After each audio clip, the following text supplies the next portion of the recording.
Now, I want to give you another example, and I'm going to use IPSLA this time.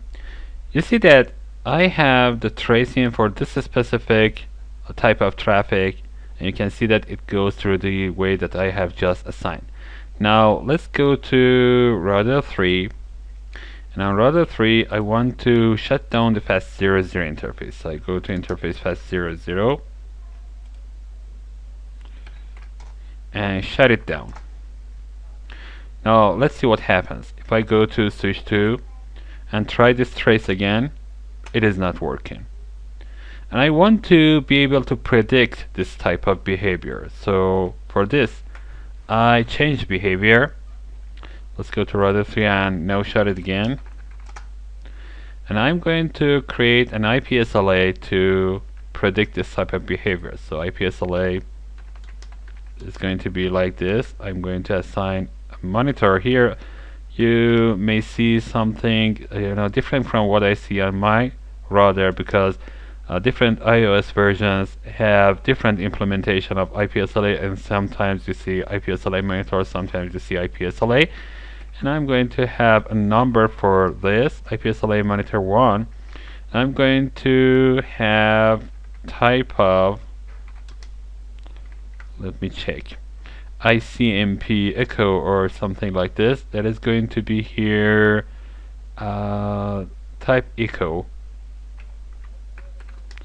And for echo protocol is going to be IPICMP echo, and the host name, that is going to be my destination, is going to be 10.0.36.3, and that's it. I can have a source interface or source IP address. I'm not going to assign it. Okay, now I can have a frequency for this and a threshold or something else. I want to have a frequency, and the frequency is going to be 5 seconds for each ping that is sending to this destination. That's it.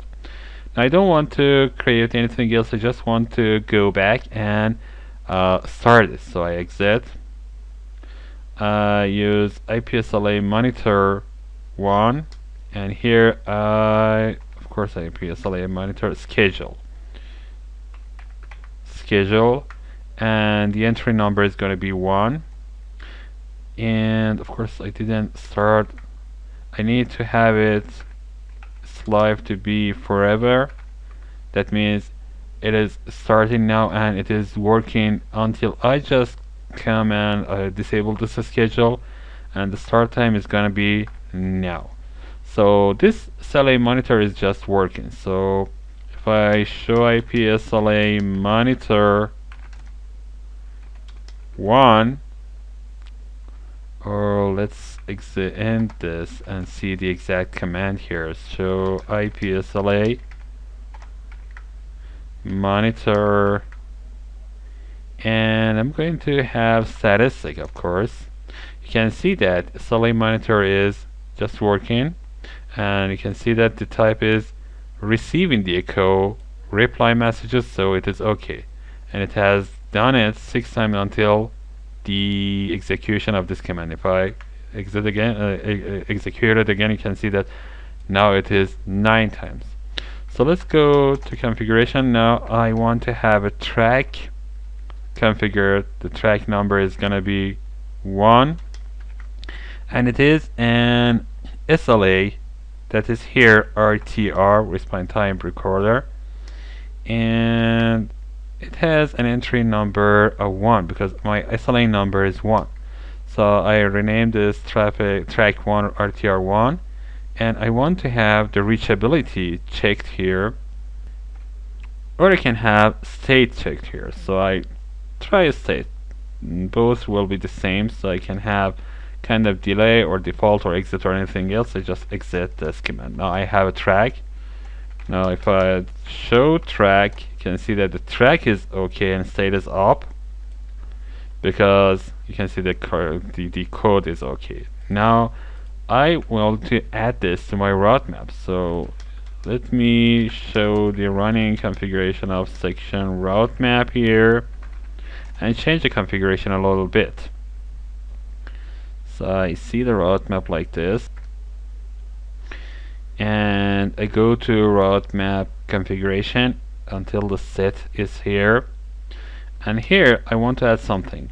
You can see that there is a next hop, but I want to have the set IP next hop, and after IP next hop I have verify reachability, and again the IP address is going to be to 10.0.36.3, and this reachability should be checked using a track to insert the next subsequence.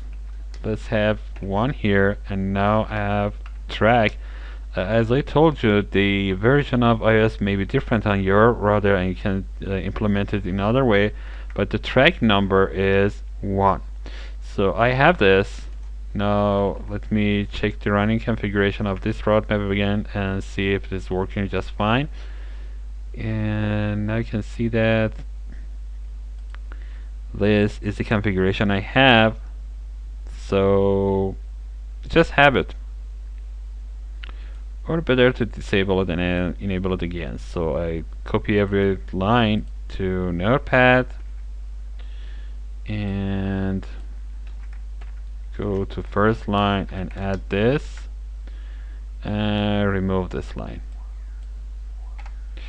So I copy this and paste it. Now check the configuration and see if this is different. No, that's different, yes. I don't have that extra line here. Now it tells me that use this next hop in case it is available, and if it is not available, you're not going to use this. You're going to use the normal behavior. So again, I have the IP local policy set previously, so I go and try this. First of all, I need to check show IP SLA monitor statistic. Show IP SLA monitor statistic, of course. And you can see that it is okay. Show track is okay too.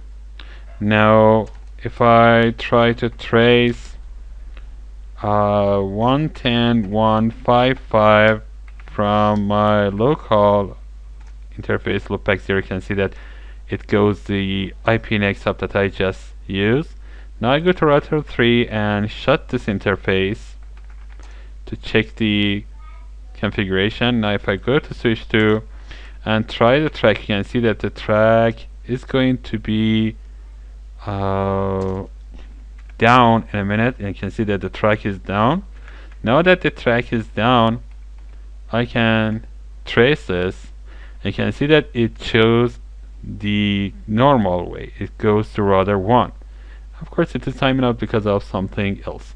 So I have changed the behavior based on the IP SLA that I just created and the track that is tracking the IP SLA, and it goes to router 1. And you can see this timeouts because it is convergent, because I have selected some other way.